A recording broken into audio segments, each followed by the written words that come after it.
interestingly, one of the core recommendations seems to be for the new future system operator that doesn't exist yet, but the ESO is going to morph into the FSO at some point.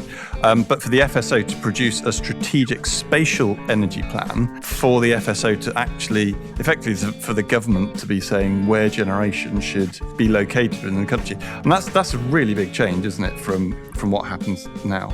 Yeah, I guess now, the UK has a very quite widely celebrated developer-led generation industry. So all of the expertise around planning consents, environmental constraints, kind of physical constraints, grid knowledge, often sits within developers. And that's probably like a resource that we should be quite protective of and quite proud of. So I think it's really key when there are these fundamental reviews that look at reallocating that responsibility, that they don't sort of simply applaud the opportunity for coordination at the expense of the loss of the expertise. We have seen that elsewhere in kind of coordinated design scenarios, potentially offshore, where the entity doing the coordination doesn't have a perfect view of the world. They don't necessarily have all of that detailed kind of perhaps consenting knowledge or technical knowledge. And so the plan that they come up with whilst coordinated is maybe not deliverable.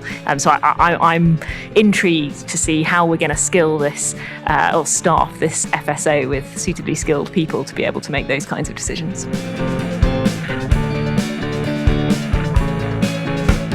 Hello and welcome to the Connectology podcast. Here, Road Night Taylor's influential team of elite connection specialists and their expert guests help you to better understand distribution and transmission network connections and how to acquire them faster, for less cost and at lower risk.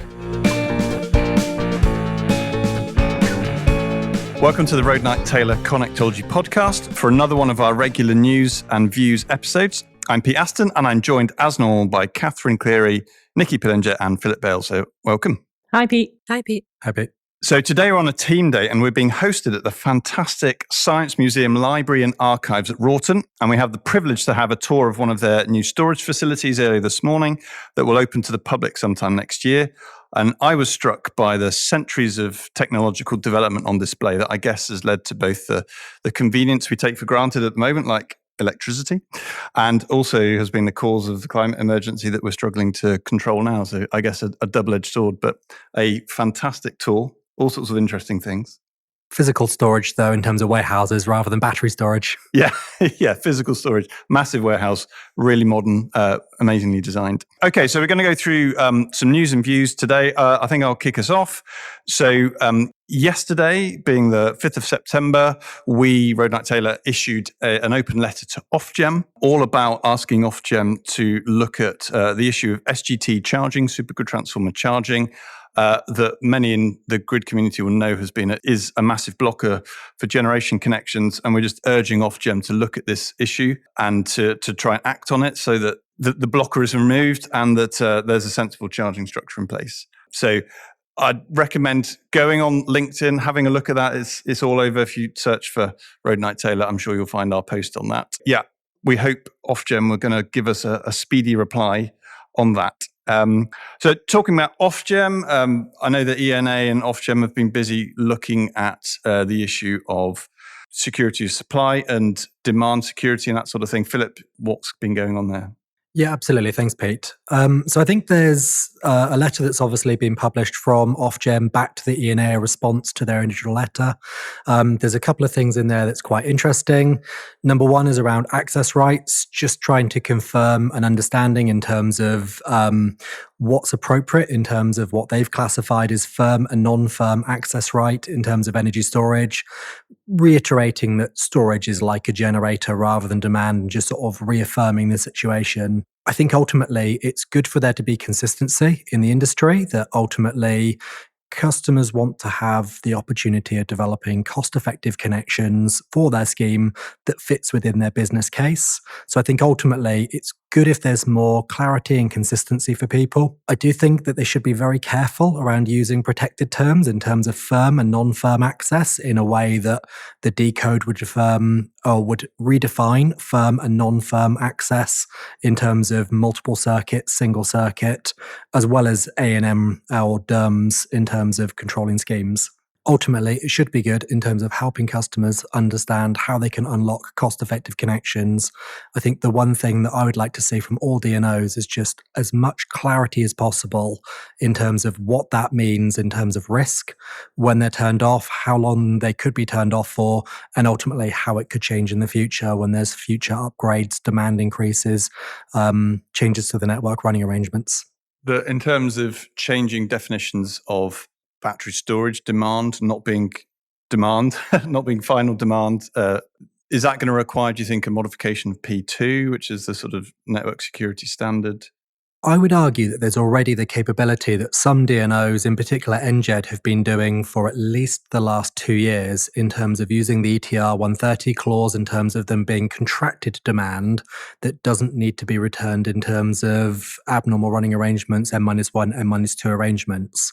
I think it would be better if P2 is stronger and more clear and more definitive, which then would hopefully make the individual DNOs more comfortable that they are compliant with P2. I hope that P2 will go further. So P2/9, I hope will cover this off really clearly. I think the Ofgem response around P2 talks about appropriate diversity of battery storage, and that still leaves an awful lot of uncertainty in terms of what's appropriate.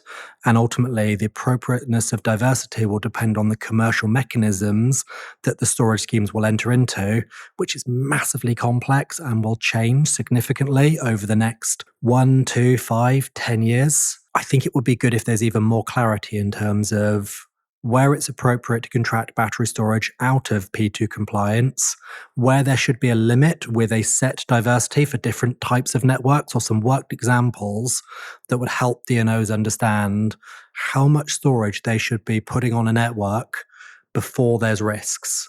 It's obviously inappropriate to have a gigawatt's worth of battery storage on a 2 SGT site, because even if they're charging at 3 o'clock in the morning, they're still going to exceed the thermal rating of transformers. So I think ultimately there needs to be some level of clarification, understanding to when reinforcement is needed and when it's not needed. Yeah, good. I think it's a change that's been needed for 5 years more. I guess it's really that sort of pain is being felt by demand customers potentially looking to connect in areas which are just sort of saturated with energy storage.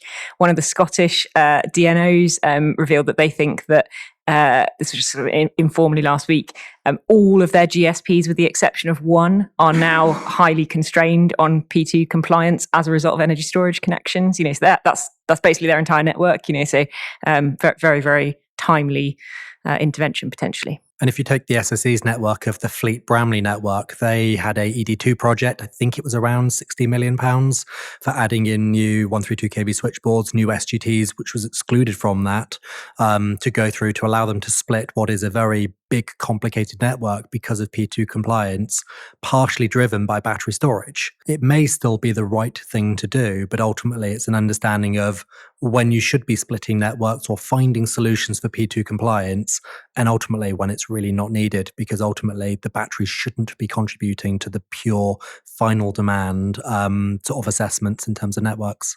So I've got no doubt we're going to return to this topic quite a few times, probably over the next year or so as it works its way through the various review processes. Moving on now, Catherine, I think you've got an update in terms of wind. I think after sort of news headlines and coverage yesterday, we thought it was probably worth touching on whether we're expecting to see more applications from onshore wind in England and Wales. So I think a couple of kind of points summarised quite well by Regen and some main sort of news outlets and Renewable UK. The change seems to be, fairly kind of nominal and still not giving wind developers the same planning process as we have for solar.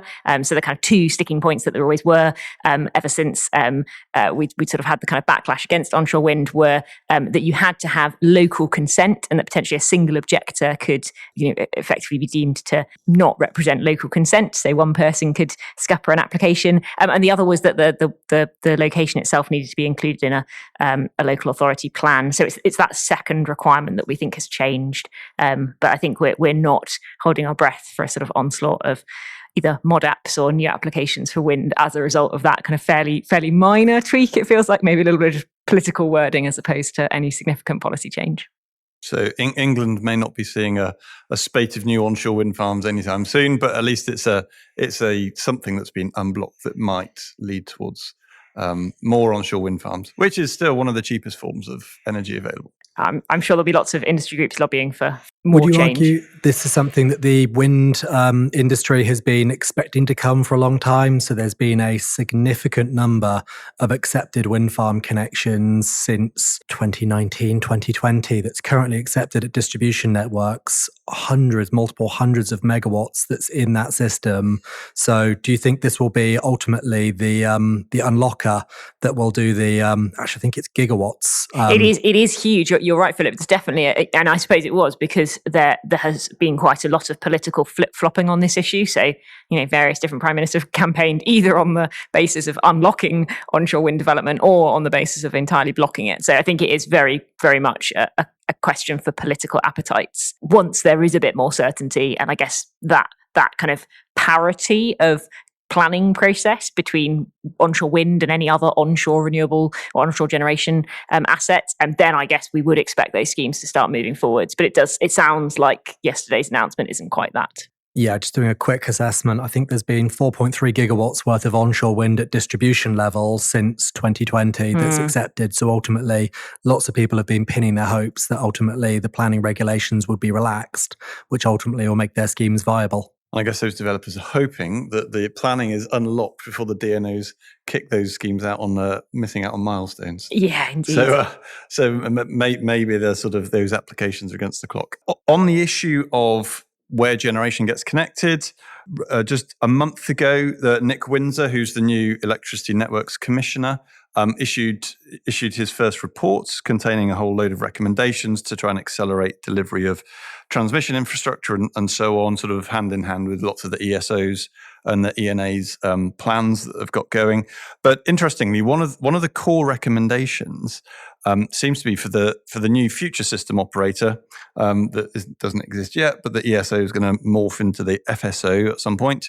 But for the FSO to produce a strategic spatial energy plan for the FSO to actually, effectively for the government to be saying where generation should be located within the country. And that's a really big change, isn't it, from what happens now? Yeah, I guess now, the UK has a very, quite widely celebrated developer-led generation industry. So all of the expertise around planning consents, environmental constraints, kind of physical constraints, grid knowledge, often sits within developers. And that's probably like a resource that we should be quite protective of and quite proud of. So I think it's really key when there are these fundamental reviews that look at reallocating that responsibility, that they don't sort of simply applaud the opportunity for coordination at the expense of the loss of the expertise. We have seen that elsewhere in kind of coordinated design scenarios, potentially offshore, where the entity doing the coordination doesn't have a perfect view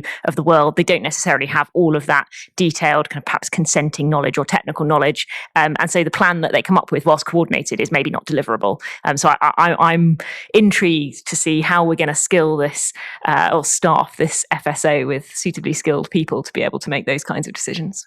I guess it's also quite a divergence from that sort of very neoliberal market-led attitude of allowing developers to, put generation where they think it'll work. Obviously, developers are normally best placed to actually model the revenues of these generators as well. So whether that should sit still with them or whether that should actually be within central government, I would certainly question. Yeah, interesting to see where this is going to go. So watch this space, and I'm sure we'll be talking about this again at some point. Nikki, you're going to give us now a brief update on the sort of ENA technical limits that are starting to be rolled out. A really positive story, I think. Yes. So the ENA have got a 3-point plan, and part of that is to allow this more sort of first ready, first connected process for delivering connections. So we've had some significant announcements from UKPN and Northern Power Grid about their technical limits. So Northern Power Grid have announced they've got 5 grid supply points, they're likely in the initial phase for their flexible connections. Technical limits are essentially allowing generators in Part 4 to kind of move ahead of their projected connection dates and connect ahead of reinforcement on a constrained basis. We've got a podcast about this, so we'll talk about that a little bit more in the future. UKPN have also announced their phase 1A and 1B sites. So just quickly, UKPN have announced Norwich, Burwell, Raleigh, Braintree, Richborough, Sellinge, Ninfield and Bolney as their confirmed phase 1A sites. Customers will be informed about this, we think, around October in terms of who will be allowed to connect ahead of that reinforcement that needs to be done. Just to clarify this, this isn't stopping any reinforcement being done. It's just allowing customers to connect ahead of that on a constrained basis using that DERMS system that UKPN already have in place. They also have a phase 1B, which is Bramford, Sundon, Pelham and Wymondley, which is where a fault level assessment is needed. And they've got several other sites for the future that they will be looking at for technical limits. So watch this space on those ones. Haven't heard very much from the other DNOs on this. So some more communication from them would certainly be welcome. And also personally, when I've spoken to staff within DNOs, not a lot of them know about the technical limits. So probably some more communication between sort of people making the decisions about these and, the system planners and people actually talking to customers would certainly be a welcome addition. So, Nikki, I presume that means that GSPs where there's significant accepted, not yet accepted generation that's previously gone through the mod app that's in the part 2 phase, but ultimately hasn't developed, there'll be significant more opportunity for the DNOs to accelerate schemes in those, as opposed to GSPs where most of the generation is already connected and there's less that's in the part 2 that's accepted, not yet ready to connect. Yeah, certainly. So we're going to do a deeper dive on technical limits in a separate podcast. So tune into that one, and we'll literally be recording it after we finish this one. So it should be coming out, or might even already be out by the time you're listening to this. Okay, moving on to the next topic. I think Catherine is just going to give us a brief thought on LOAs, letters of authority for transmission applications. Yeah, and this is really brief, but just sort of put it out there. We've discussed it before, but this came out as part of connections reform. It's part of one of the recommendations, actually, of the Nick Windsor report as well, that we try and raise the bar for grid applications to the transmission operators to ensure that actually schemes aren't progressing without land parcels, without land consent. Sort of latest discussions, this is definitely the implementation details of this are now being discussed in quite a lot of detail between Ofgem and the ESO. So I think we're expecting announcements pretty soon, really, on how that requirement is going to come into place, when, how long people are going to be given to get LOAs in place. So something to keep a watchful eye out for. And it'd be interesting to see if it affects mod apps or anything like that, or whether it's just brand new applications. I guess we don't know any detail about it at the moment. No, but I think all of those questions have been raised. Yeah. Okay. Very quick update from me. Just in the terms of the government have committed to, in their Powering Up Britain report that they issued earlier this year, they committed to giving a connections action plan by the end of this year. So we are expecting the government to be working on that. It's probably going to contain similar things to what's already been discussed with the ENA and ESO and so on, but it's going to give a little bit more weight to some of those issues and perhaps even a bit more impetus to push some of those forward. So definitely something to watch out for, this connections action plan from the government as to what they're actually going to say in that. And then lastly, on news and views for this episode, Catherine, I think you're just going to run us through a few Cusk mods that might sound a bit dry, but could be actually really important. I was going to say, so anyone who's listening for bedtime reading, this will really help you drop off. No, there were 3 Cusk mods which are relatively important for any battery storage developers out there from a commercial perspective. So a couple of these are, well, in fact, all 3 of them are all around how battery storage pays to NUOS, so transmission user system charges. those of you who've gone through and kind of modeled this for some of your sites will know that the annual load factor of a battery storage generator, it acts as a multiplier to determine how much TNUoS you pay. There are two quite significant changes coming into that. The first is that there is a proposal that your load factor will now be based on how much you import and export. It was previously just based on your export. Which is a very sensible, potential modification. The second is that actually we are going to change the way we allocate generic load factors, and we're expecting a kind of decision on this amendment in September to allow generators to nominate their own load factor. So this could really help projects in the first couple of years who don't kind of fit the standard annual load factor profile of something like a big hydro storage scheme, which is what's currently used to sort of baseline storage schemes on the grid. The last one, so those two modification proposals are numbers 331 and 393. Worth having a look. As I say, kind of decisions expected fairly soon. Then slightly further down the line, there is a follow-up proposal, 405, CMP 405, which is just looking at kind of slightly more radical locational signals for batteries in TNUoS, but definitely one to have a look at if you are a battery storage developer. And if you're not already, sign up to the Cusk Mods updates and you'll get plenty of spam in your inbox from the ESO. Just one last piece of news from me in terms of the wrapping up. At the moment, there's a lot of work around accelerating connections, trying to unlock barriers, primarily at the distribution transmission boundary, also at the wider transmission section. One of the things that I think we'll speak about more and more as time goes on is the resourcing capability of delivering a lot of these projects. A lot of the projects are at 132 kV now. The capability, the competence, project managers, SAPs, construction teams, contractors, detailed line surveys companies, all of those. Increasingly now our customers are seeing later and later and later connection dates driven by outages and availability of resources. I think there'll be increasingly more focus on the DNOs in terms of have they resourced up appropriately for delivering their capital schemes for ED2, their operational maintenance schemes, but also the significant new connections that are coming both from the generation side of things and also the demand. So I think that's something that's going to be even more scrutiny in the future is whilst they go through the process of the 5-point plan, the 3-point plan of trying to accelerate in terms of access, physically getting these schemes onto the system, I think will be the next area that needs significant working on, because at the moment there's some schemes that are seeing significant delays from when they push the button to say, I really want to connect now. And we're sitting here in the UK, but we're in a global context, and you've just got to look at things like the US sort of Inflation Reduction Plan Act that they've got. That is pulling huge amounts of resource into the States. Other countries are doing the same, and so there's massive pressure on resources to get that right. That's all from us today.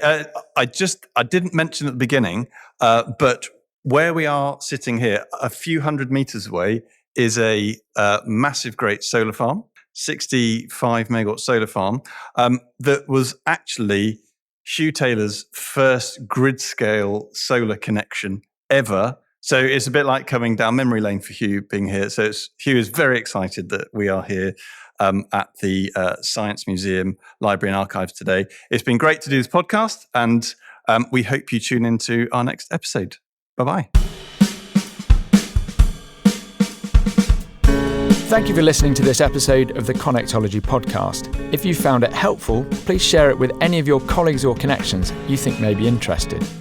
And please do subscribe at Apple Podcasts, Google Podcasts, Spotify, or wherever you get your content. You can find out more about our services at roadnighttaylor.co.uk, link in the description, where you can also sign up to our free Connectology newsletter for more news and thought leadership in network connections.